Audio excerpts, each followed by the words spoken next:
All right. Well, I think it's about that time for us to go ahead and get started. Thanks so much, everybody, for being here tonight. Really great to have you. I am going to introduce our moderator for tonight. We have Dr.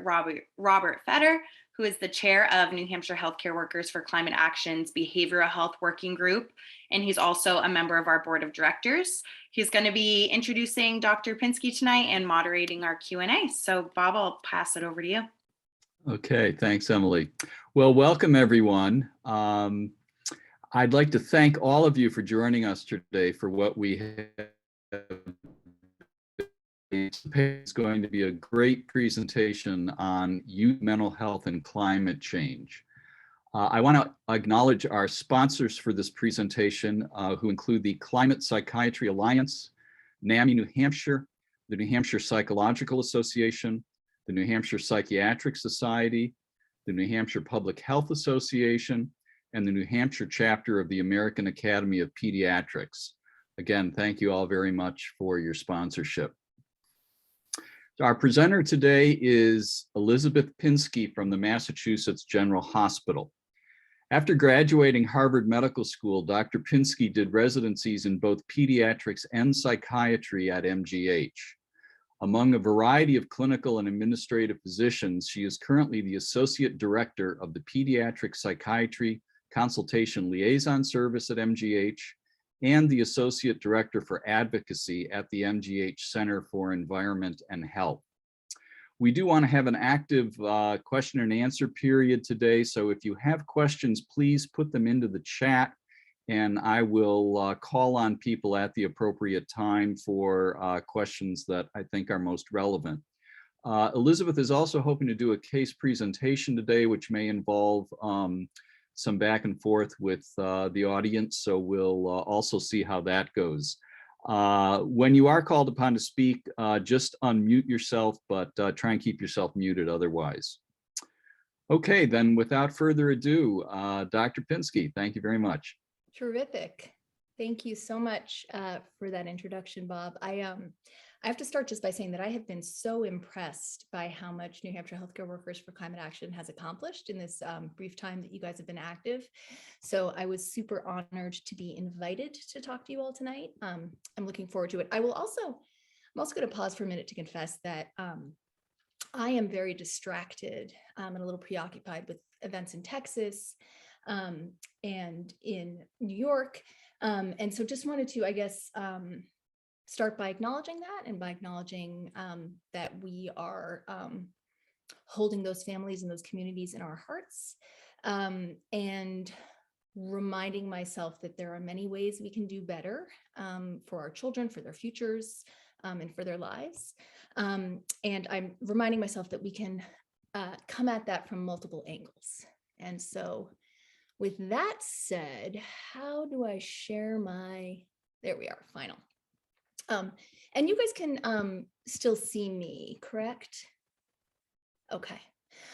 So with that, I am presenting to you all tonight on youth mental health and climate change. As Bob said, I trained both as a pediatrician and a child psychiatrist. I work at Mass General and spend my time working on the medical and surgical floors, both there and across the street at Shriners Burn Hospital with kids who have serious medical illness or who have sustained serious injuries, particularly burn injuries. And so I wanted to explain just a little bit sort of about my climate story and how I ended up here.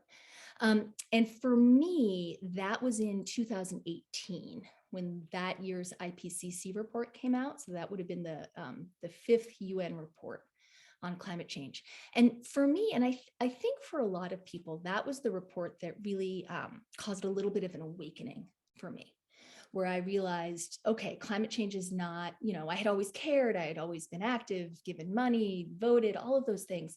But that was the report that made me realize climate change is not this distant threat or a threat for, my kids, grandkids. Climate change was coming for my kids in their lifetimes. And in fact, it was coming for me.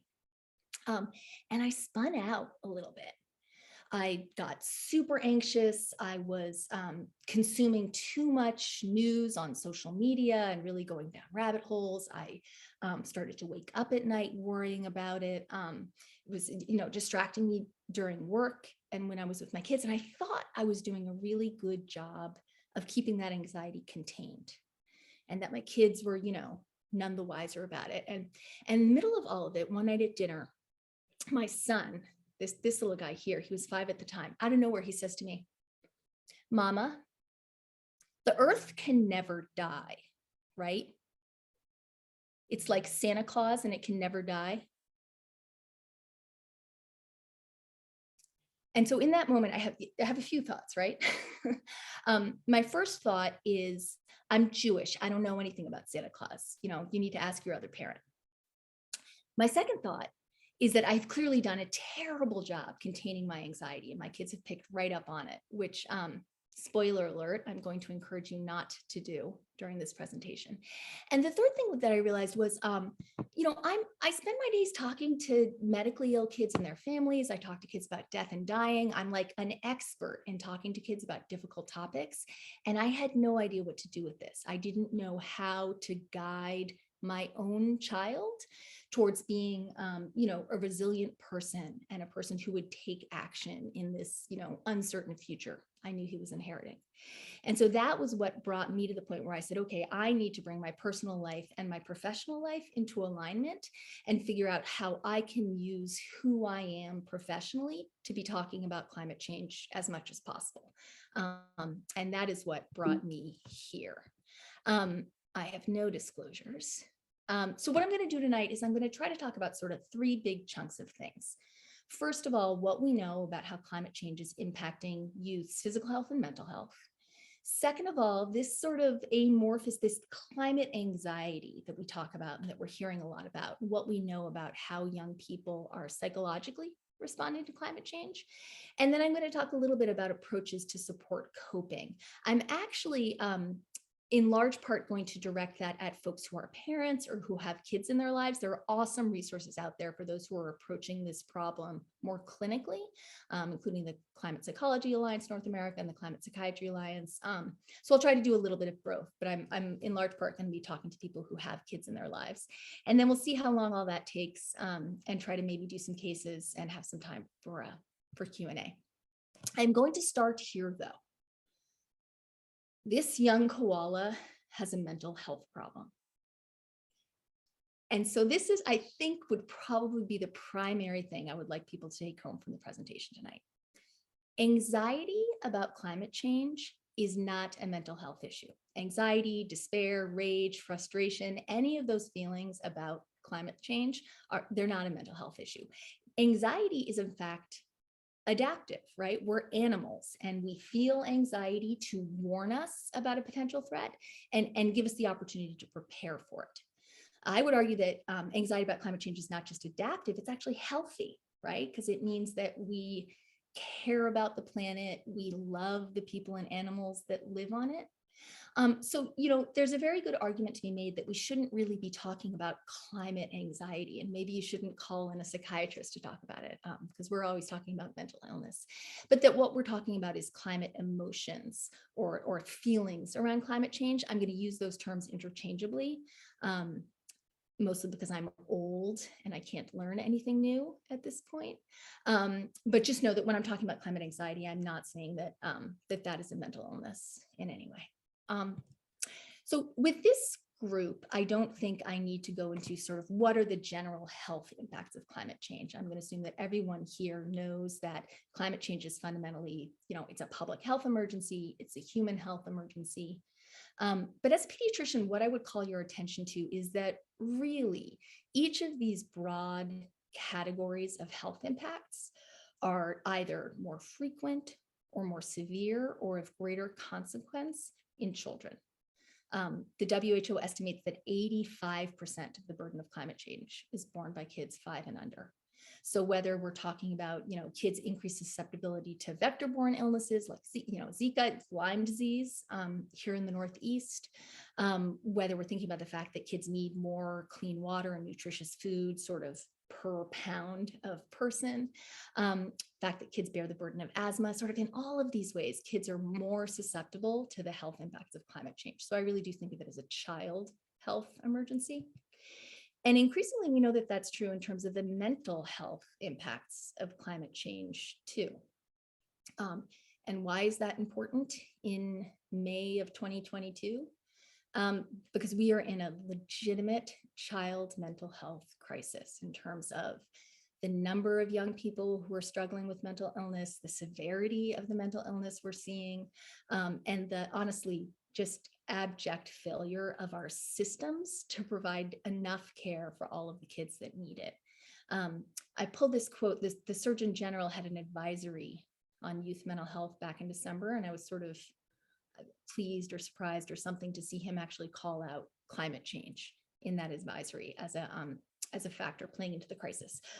Do we know how big a slice of the crisis climate change is? We don't. I can tell you as a person who interacts with a lot of kids in the psychiatric emergency room and in my office that it factors very large in children's emotional lives. I pulled this paper just because it is hyper local to me. This is the Children's Hospital Boston emergency room, and because it just came out, I think, last week. So this is months of the year on the x-axis with the red line representing the February 2020, the pandemic. These are kids presenting to the emergency room. And I know it's small, but left to right, top to bottom, that's anxiety disorders, feeding and eating disorders, which have skyrocketed, suicidality, and then length of boarding. For those who aren't familiar with the system, that's sort of how many days or weeks a kid sits waiting to be placed in a facility that can actually care for them. So it really is a crisis. Without knowing exactly how much climate change is contributing to that, how can we think about the ways that climate change impacts mental health in general? And I would sort of chunk it into three broad categories according to the type of exposure. So there's acute, chronic, and then vicarious exposure.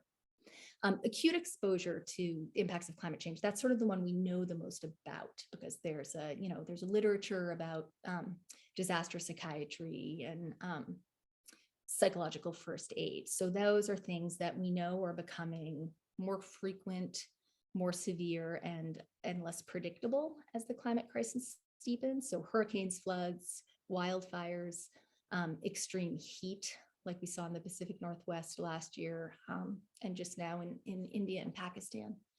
So those events are associated with increased rates of PTSD, anxiety, depression, extreme heat in particular, connected to interpersonal violence, including child abuse, and also suicide, and increased rates of substance use disorders. Chronic exposures, we can think of as sort of the more slow-moving catastrophes. So droughts, famines, displacement, and then really importantly also the loss of land. So whether that's thawing of sea ice, loss of land to rising seas or encroaching deserts, those have really profound impacts, particularly on people who live off the land, make their living on the land, like farmers, and for indigenous communities for whom the grief, loss of identity, and really the existential distress that loss of land can cause is just incredibly significant. Most of the things that fall under acute exposures, we also see with chronic exposures. And then there's this vicarious exposure to climate change.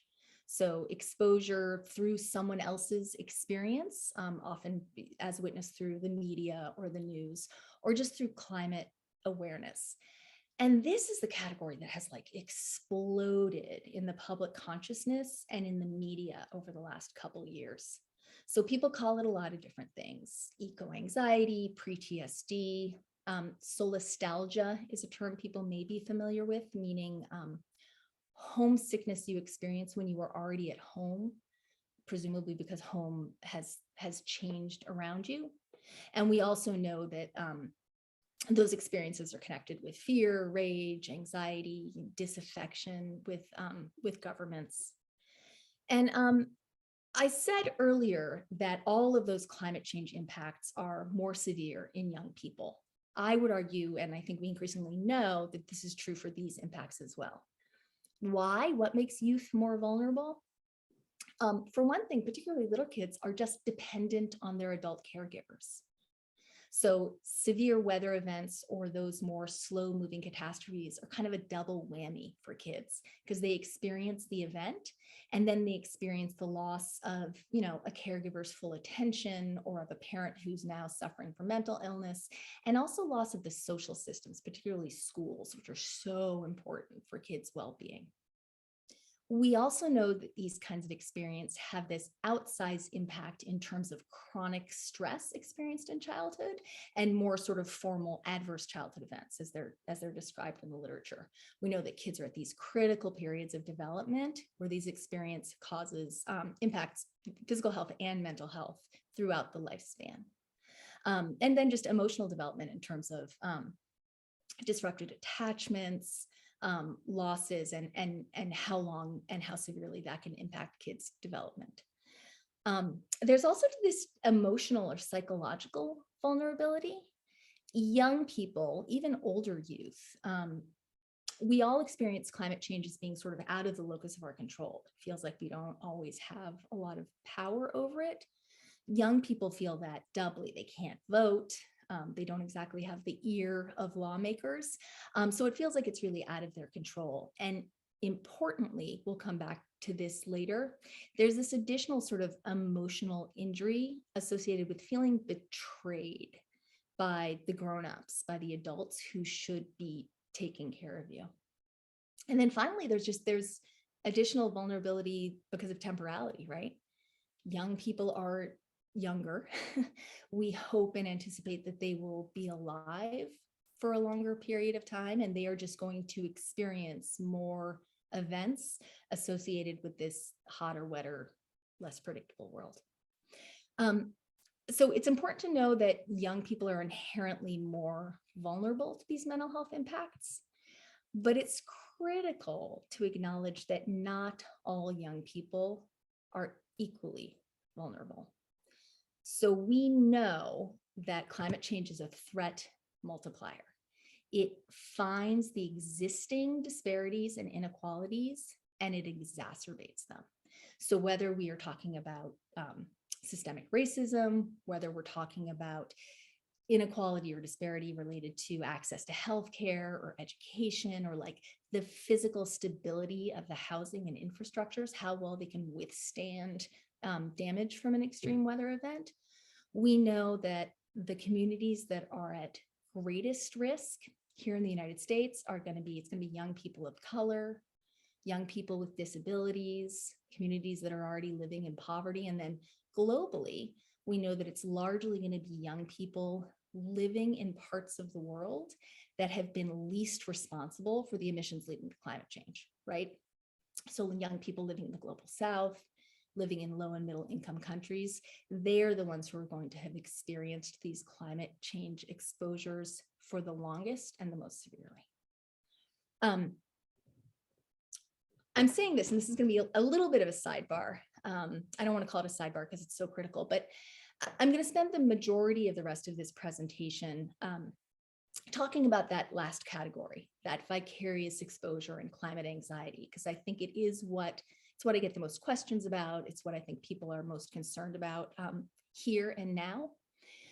But there is something to be said for the idea that elevating or centering the experience of those of us who have had vicarious exposure to climate change, jerks like me, who only in 2018 realized how much climate was coming for us, that's really part of the problem.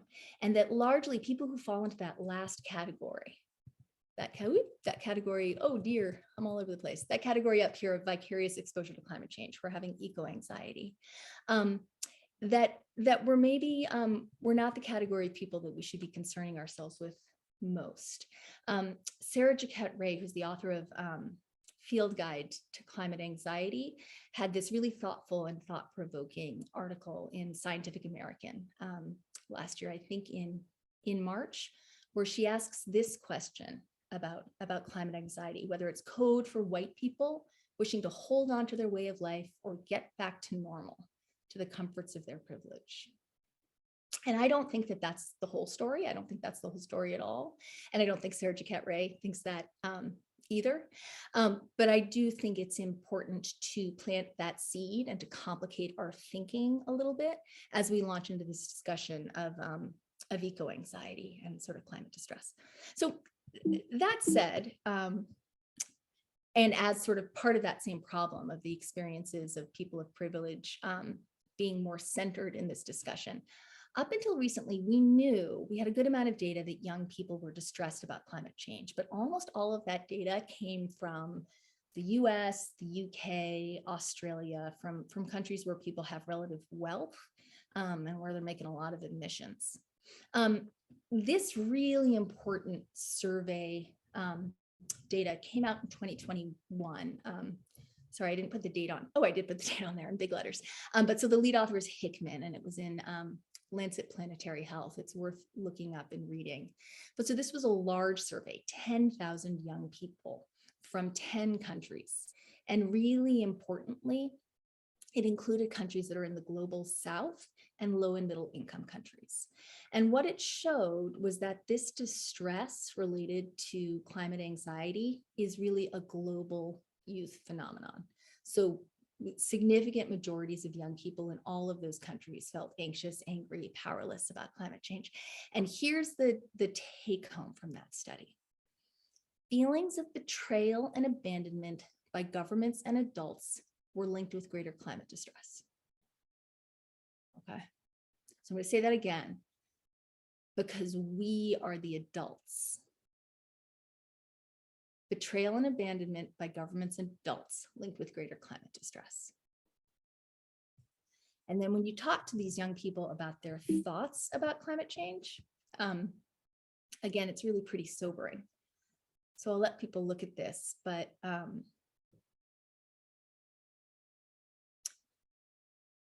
almost 80% think the future is frightening. Almost 60% humanity is doomed. 41% hesitant to have children.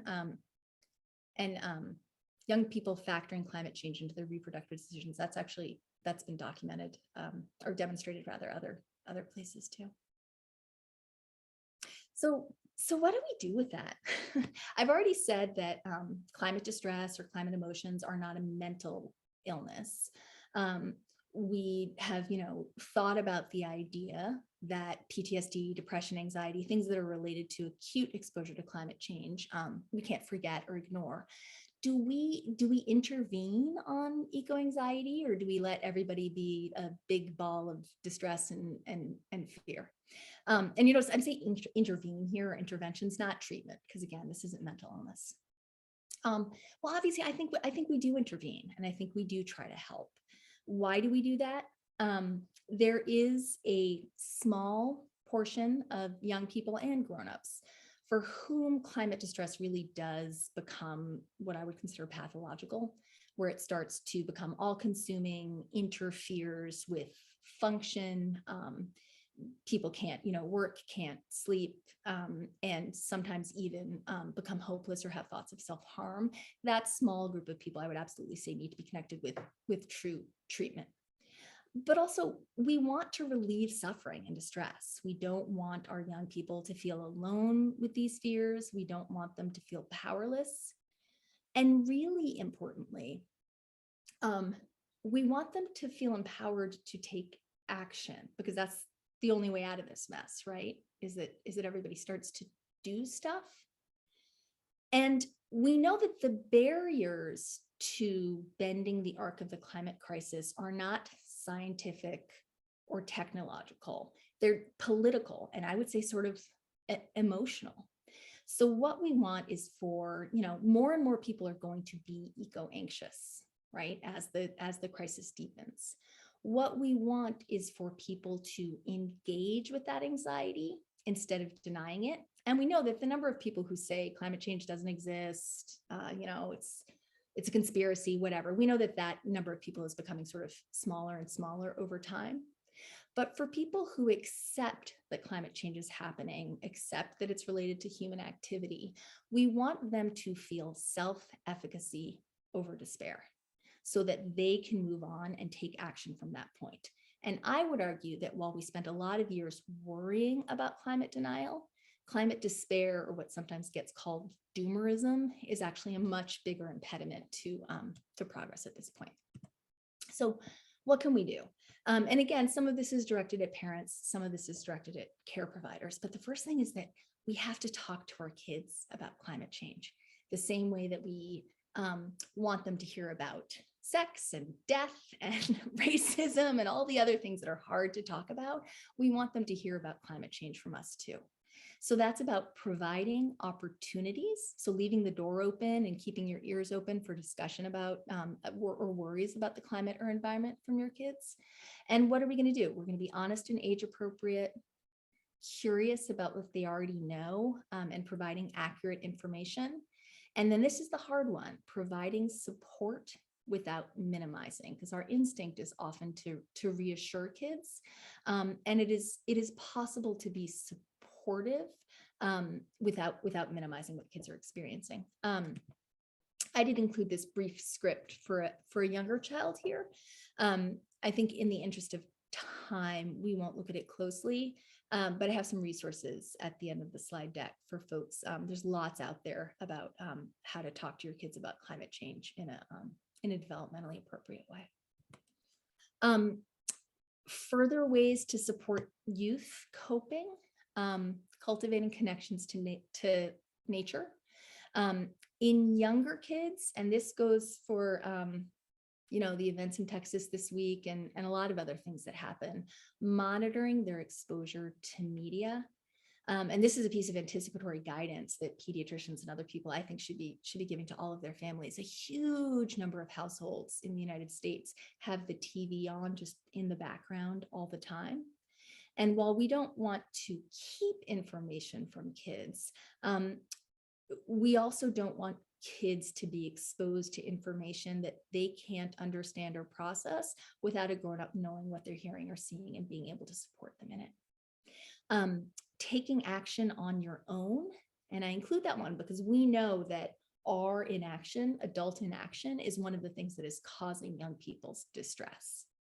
We also want to encourage young people to take action. What I would say is that there is a notion out, we hear a lot of times, action is the antidote to despair. And I don't disagree with that. Action can help a lot, but we also do know that kids that launch themselves into action without a support network and without people talking to them about their feelings and validating their experiences, they can run into trouble. Collective youth action in particular is really powerful. So, the school climate strikes, Fridays for the Future, we know that kids who choose to get involved in collective action see a lot of benefit from that. Some of it because those actions are more effective. People, we all know that kids have been essential in sort of bending the arc of public opinion over the last couple of years, but also because having connections with peers who have similar experiences and similar fears is so important to kids. And then finally, doing the opposite of what I did at the beginning of the presentation, managing your own anxiety, which is super easy to do. I don't actually understand why people fail to manage their anxiety around their kids. And I'm kidding, of course, because it's super hard to manage your anxiety. We're surrounded by social media in particular that wants to panic us and wants to get a reaction from us. And so in terms of managing our own anxiety, and this goes for us as adults and also for young adults who maybe don't have kids, but fall into this category of young people who are worried about climate change, monitoring your media diet makes a huge difference. And then I would just say to remember that the goal is not to eliminate negative feelings. We are not going to get rid of anxiety around climate change, but those feelings, we can buffer them some by acknowledging them and validating them and by feeling less alone with them. And the goal of managing that eco-anxiety, again, is not to escape it, but is to enhance our flexibility around it. Leslie Davenport describes this as healthy feelings are feelings that flow. And if I got that wrong, she'll forgive me. But the idea is that we can dip in and out of anxiety and dip in and out of despair, and have moments where we can take action, where we can engage, and that we don't get stuck with those negative feelings. Being able to bounce back from those negative feelings, that's what resilience is, right? It's being challenged and being able to move on.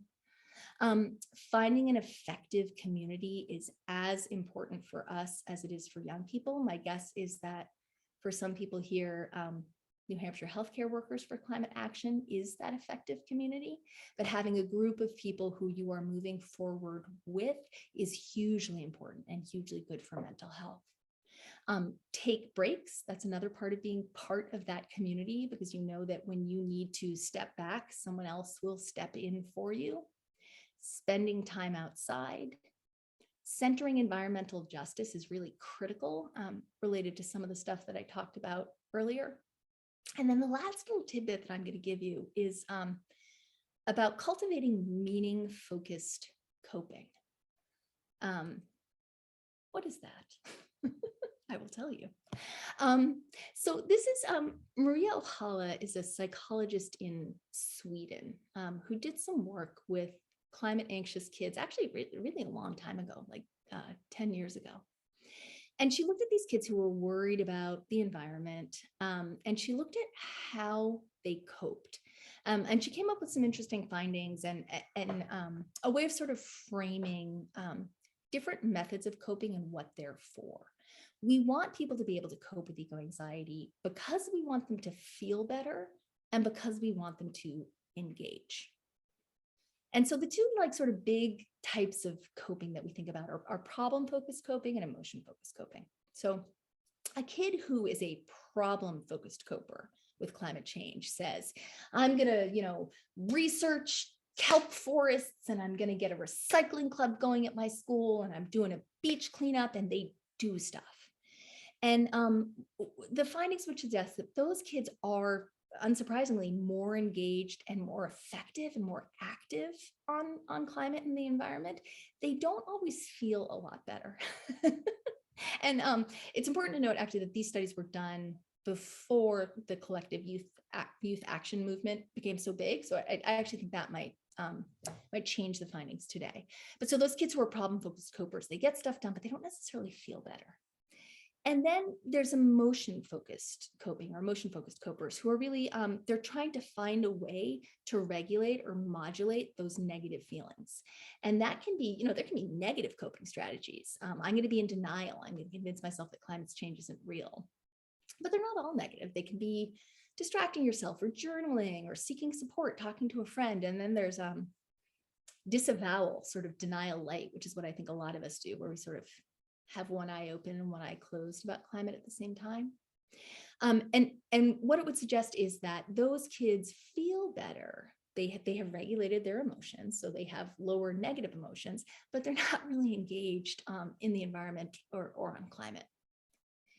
And then there's meaning-focused coping. And a lot of the writing about meaning-focused coping is actually about adults who are caring for a loved one. I think they might all be spouses with a life-limiting illness, folks with terminal illnesses. And this is coping that's based on beliefs or values or existential goals, what I would think of as sort of like it mattering. And there's groups of kids who cope based on it mattering, and who it's about buffering or reappraising negative emotions, but not necessarily trying to eliminate them. And the cool thing is that it looks like folks who do meaning-focused coping are more engaged and effective, but also have more positive emotions. And I don't know, but I think that has something to do with hope, something to do with that definition of hope around believing that you can do something and it will make a difference. And then I'm gonna leave you with this one last thing. This is a great piece about meaning-focused coping. Written by Mary Hegler, who's an essayist. She's really smart. I love her writing. And she talks about sort of reassessing her relationship with the climate crisis and sort of to activism in a historical context, thinking about her ancestors, specifically during Jim Crow and earlier than that even. And it's a harrowing read, but I really recommend it to people. I find that it gives me a spark of what I kind of identify as hope. She says, you don't fight something like that because you think you will win. You fight it because you have to, because surrendering dooms so much more than yourself, but everything that comes after you. So I recommend you Google that and read it. And so in summary, climate change has negative mental health outcomes. They're getting worse as the climate crisis worsens. These outcomes are distributed inequitably, and they're impacting vulnerable communities more.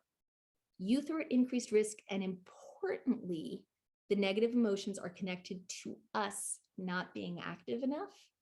And we want healthy coping and thinks that it's important to foster it, both because we want people to feel better, but because we don't want denial or despair to be interfering with action. So that's what I have to say. I'm going to put these resources up behind me. Hopefully people can see them.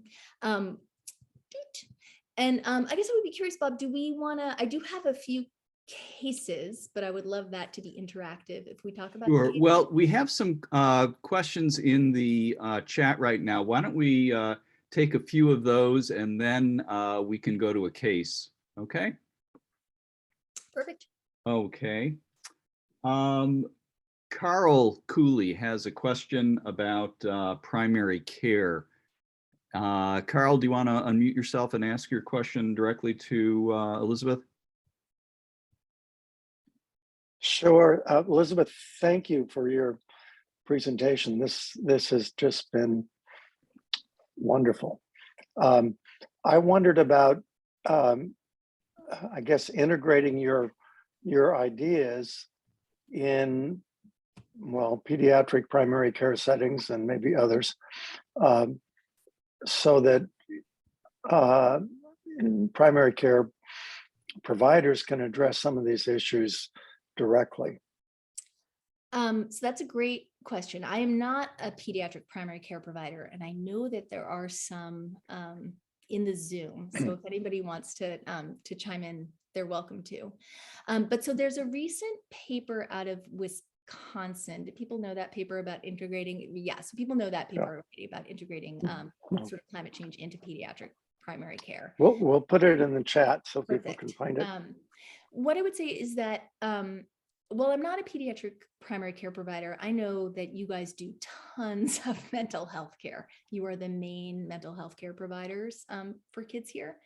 And what I would say is that what's most important to me when I am seeing just a regular kid for a regular visit is giving the opportunity to them to voice these concerns if they have them. And that usually looks something like, you know, we've talked a little bit about your anxiety. I know you're stressed about school and your parents. Some kids also have worries about sort of the future, the state of the world, or things like that. Is that an issue for you? And I've yet to see that one backfire on me in terms of kids not liking the question. They generally sort of know what I mean, and it's relatively neutral. And I will find that sometimes that opens the door for kids to talk about things that are really eating at them. And then the other thing I would say is, you know, I love the posters that you guys made for pediatricians' offices talking about climate change. Again, it could be a topic that sometimes it feels hard to bring up. And I think particularly in, you know, an urgent visit or a sick visit, or you don't have a lot of time or whatever, but giving that visual cue the same way we might give visual cues about being a safe person to talk to about, you know, domestic violence or sexuality or sort of anything, letting kids know that you're a safe person to talk to about those worries just visually without even needing to say it, I think is smart and important.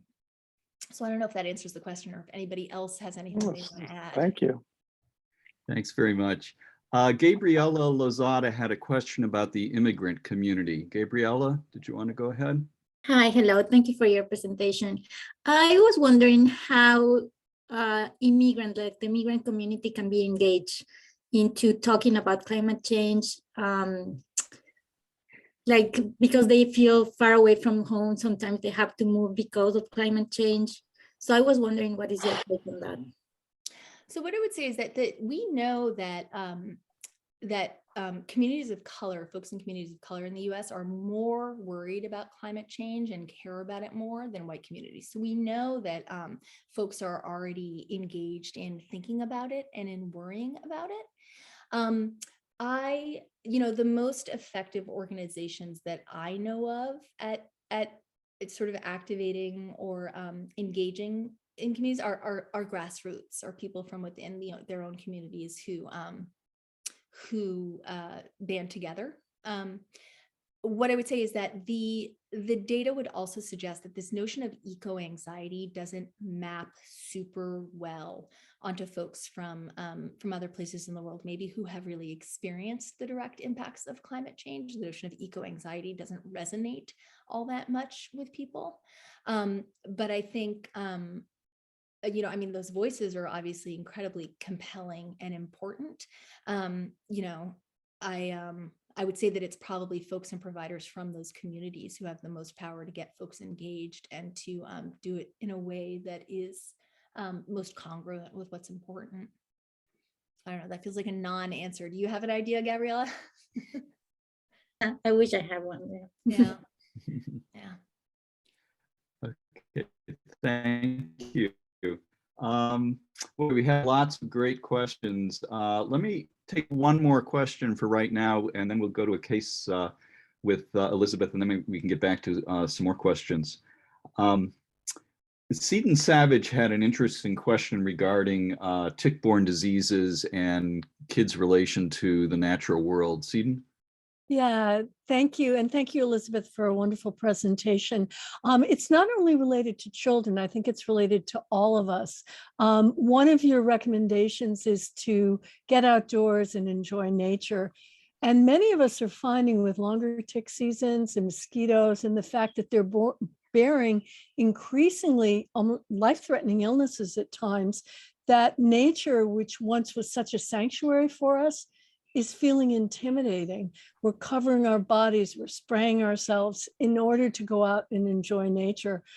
So I was just wondering, an infectious disease colleague of ours recently referred to that as climate grief. And I think many of us share that. So I was wondering what your thoughts might be and how to balance these love of outdoors and this growing concerns about being outdoors. Jeez.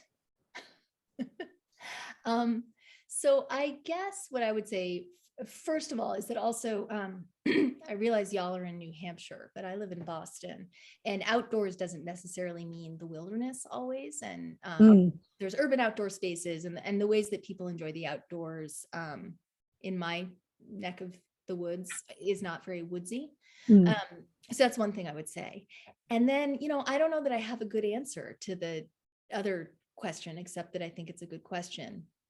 It feels to me like many of the dilemmas that we have as parents, as caregivers, as care providers, of needing to balance being anxious enough and being able to make decisions about when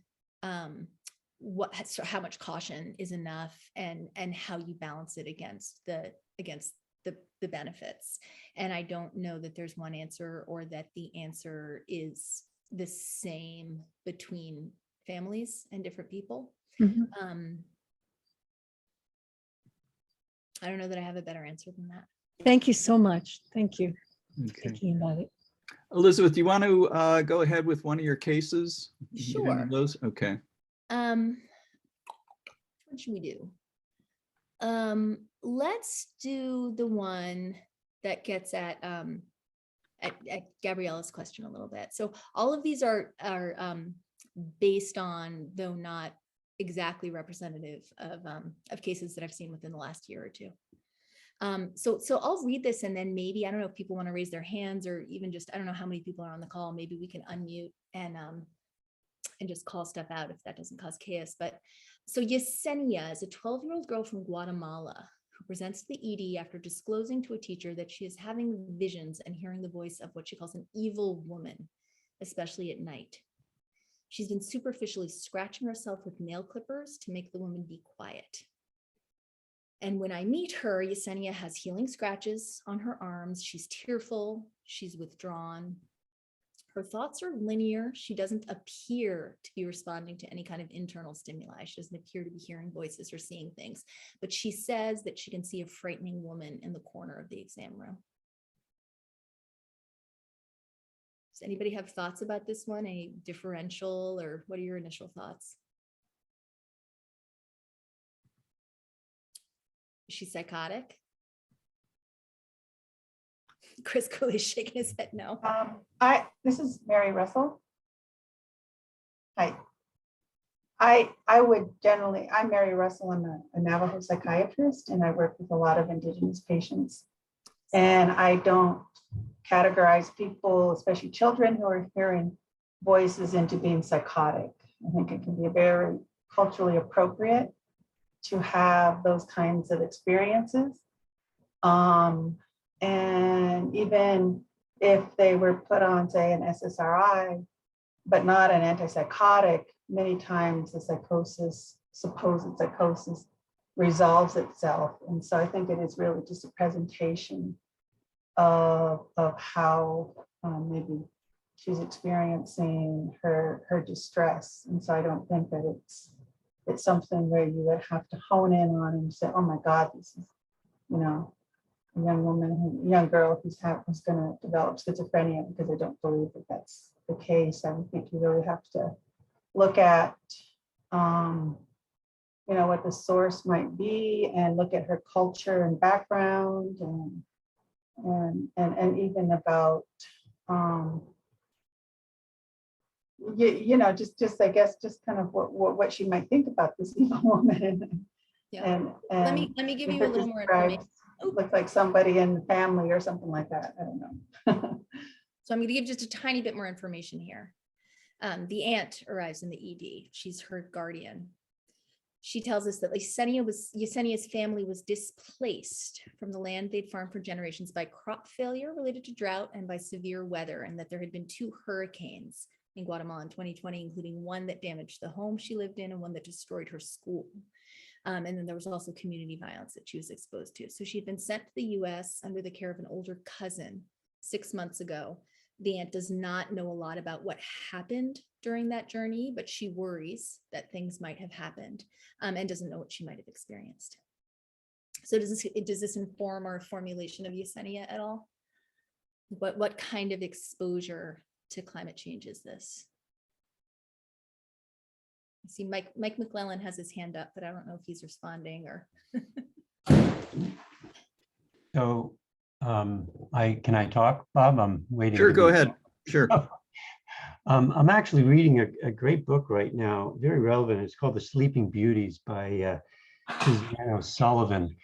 And she goes around the world trying to, kind of as an anthropologist, trying to understand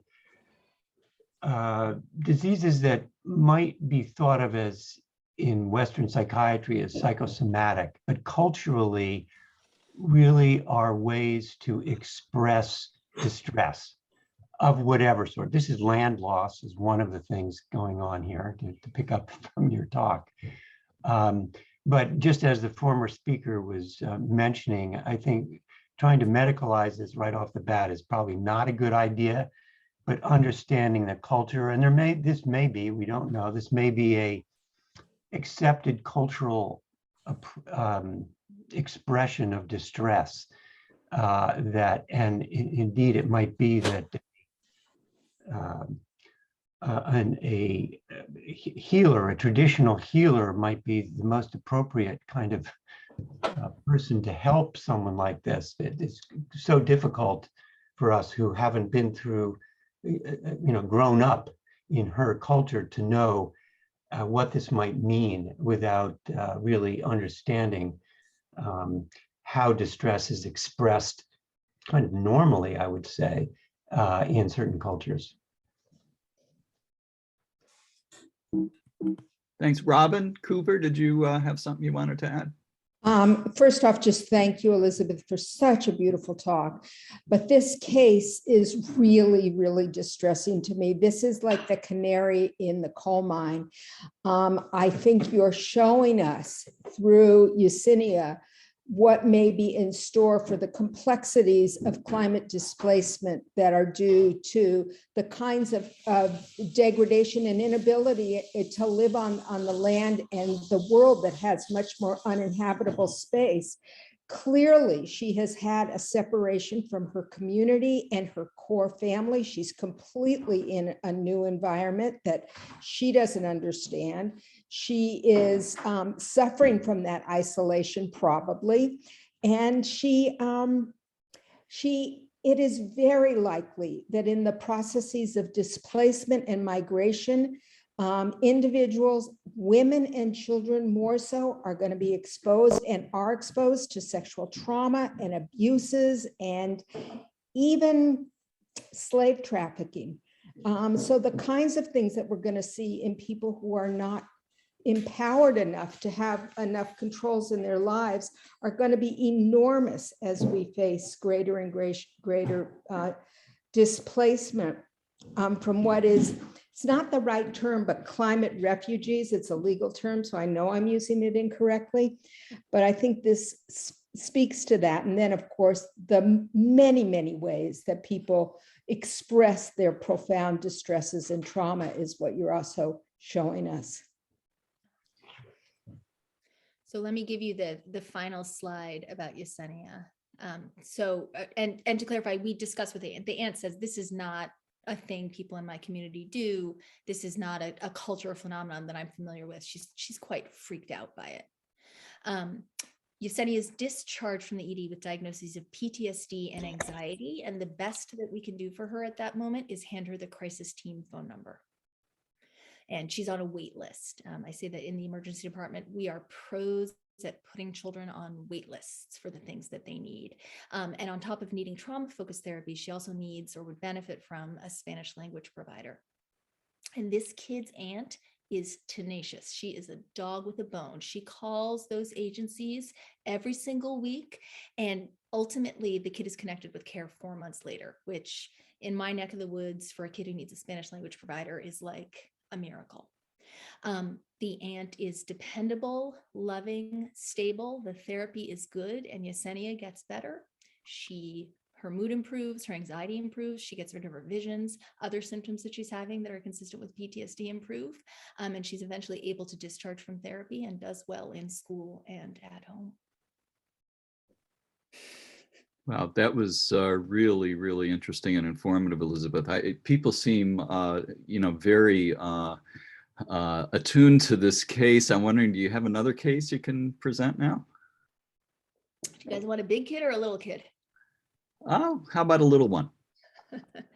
I will just say quickly that this case, Daniel, is I think what we more predictably sort of typically see as being someone who's climate anxious.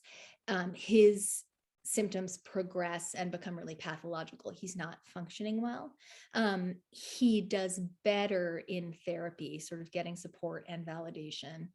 He's able to come to terms with being furious with his parents who are not taking the climate crisis seriously enough. And he eventually is able to move on and gets engaged in civil disobedience and climate action. So that's that guy, but let me give you a little kid. So Joseph, 8-year-old boy with a history of ADHD and separation anxiety. He's had CBT back when he was a little one, and he's admitted to the pediatric medical floors for dehydration after several months of escalating obsessions and compulsions centering on environmental themes. So he has compulsions that are gradual in onset. There's no preceding medical illness. We're not worried about pandas or anything like that. And initially he does these repetitive formulaic apologies to his parents for very minor, what he sees as environmental transgressions. So he left the water running while he was brushing his teeth, or he took a plastic water bottle and then threw it in the garbage at soccer. They progress. And eventually he's spending, extended periods of time doing these very ritualistic prayers before he uses any kind of electricity. So turning lights on, opening the fridge, using his iPad. And then eventually he actually becomes unable to drink liquids related to his knowledge that there are children in the world who don't have clean water. And his parents try everything. They reassure him, they control him, they bribe him, they eventually threaten him, and they cannot get him to drink. So at the time he's admitted, the kid is in great distress. It takes, 20 minutes to get him to take a sip of water. He's dehydrated, and nothing the staff do makes a difference. Eventually the kid actually needs an NG tube in order to be hydrated. He gets started on an SSRI, and eventually he actually gets a little bit of an antipsychotic. And he's able to eat as long as the foods are what he considers to be dry. So he can eat crackers, he can eat nuts, he can eat meat jerky, but he cannot drink anything because of the severity of the convulsions. While he's admitted to us, he starts CBT. He does some exposure work, and eventually he's able to take in some things that he considers wetter. So muffins, fruit, and he's able to be discharged home, but he has to go with an NG tube in place. He gets intensive outpatient therapy, and eventually with a combination of that and an SSRI, he's able to get better and he's able to get his NG tube out. He still has sticky OCD thoughts, but they're manageable. And the thing that you have to love about Joey is that he still cares intensely about animals and the planet. And he starts an after-school environmental club at his elementary school. And I know we don't have much time for discussion, but what I would say about this case, first of all, is that OCD is not caused by climate change, and neither are psychotic illnesses, but the themes from climate change can be incorporated into either one of those illnesses. OCD is a jerk. That's my other message. And then finally, it's important to validate the concerns and the desires, even of little kids, and even their actions around climate matter. So I don't know, we have like 2 minutes. So I don't know if there's any time for discussion about that case. I know I blew through it, but. Well, Elizabeth, I think everybody here is absolutely fascinated with your presentation, and we were supposed to end at 7. Are you able to stay on a little longer, or do you need to go? I am, as long as everyone else feels free to sign off and feels Okay. no obligation to stay. Emily, is that okay on your end if we keep going a little longer? Sure, absolutely. Okay, yeah, we have some great questions that I'd like to get to as well from the chat. Okay, so any comments about the second case that Elizabeth presented that people would like to make?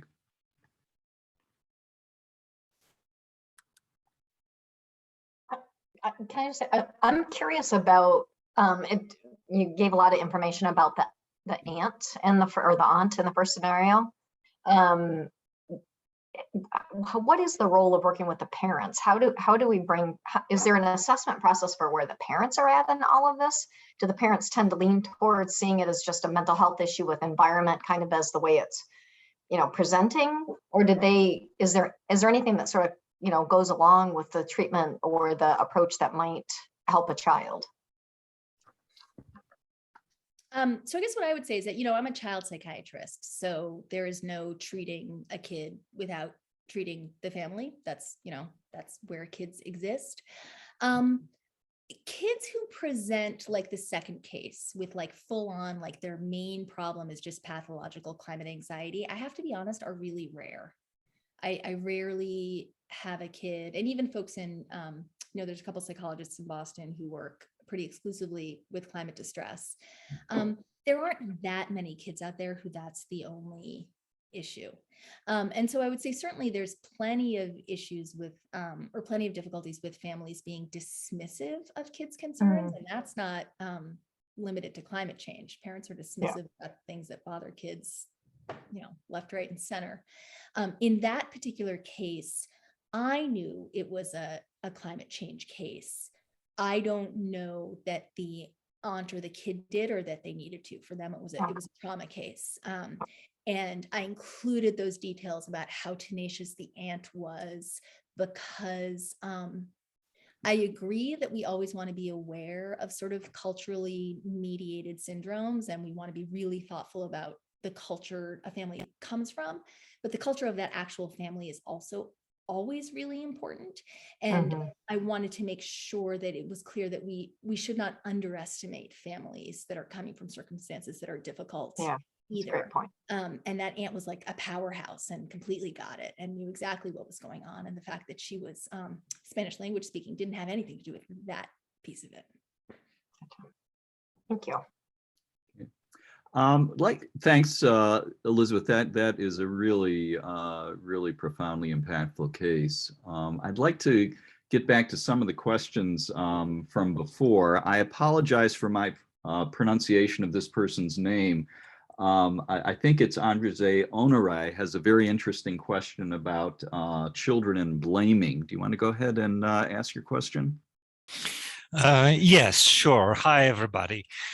So it has not happened to me personally, but my friends heard this question from one of their children, and I was quite struck, and it gave me a pause. Because I didn't have a clue what would be an appropriate response to it, and I think that my friends didn't really give any satisfactory answer to it. So obviously I participate in a current civilization, and my carbon footprint is significant. I try to make good choices in terms of renewables and switching to electric vehicle. But still, I'm partially responsible for the situation. So I was wondering whether you come across dilemmas like this in the emergency room. How would you respond to it? I don't know if Elizabeth actually had a chance to read your question in the chat, so you may want to ask that specifically about the blaming child. Oh, okay. Okay, let me see. Oh, I see it. How would you respond to a child blaming you personally for our own participation in creating the current climate crisis? Do you want a psyche answer or do you want a parenty answer? I don't think I have a good psyche answer. So I'm going to give you my sort of parent and activist answer. And so what I would say is first of all, I mean, kids are the ultimate, I was going to use a slightly uncouth term. They're the ultimate nonsense detectors. And they can see right through it. So first of all, I would be direct. You're right. I drive an internal combustion engine, right? None of us are perfect. I have contributed and I'm part of this system. But especially with an older kid, what I would really say is the fossil fuel industry and the powers that be have made it really, really difficult and really expensive for people like us to make good choices. And so you're right, we can always do better and I can always do better. And let's start thinking about ways we can do that. But the fact of the matter is that we have been lied to and manipulated and taken advantage of by the powers that be. And that's the fossil fuel industry. And so, it does not absolve us of responsibility or allow us to try less hard. But it's not in our interest to consider this an individual problem, but it sure is in the interest of the people in power for us to think that this is an individual problem. Okay, thank you. It was very helpful and very insightful. Bob Friedlander had a question about co-generational activism. You want to go ahead with that, Bob? Sure, Elizabeth, thanks for such a great presentation. I just wanted to bring up one point. Bill McKibben spoke to our webinar series a couple of months ago and referenced his Third Act nonprofit, which pairs experienced Americans with youth, or at least part of what he does is this concept of co-generational activism. Yep. And I just wanted to get your sense from a psych perspective of the pros and cons of a kind of this co-generational pairing, because we've thought a lot in our group about ways to engage retired healthcare workers, for example, and pair them with youth around climate action projects. And I think that there can be some different ways to look at that. So any thoughts you have would be great.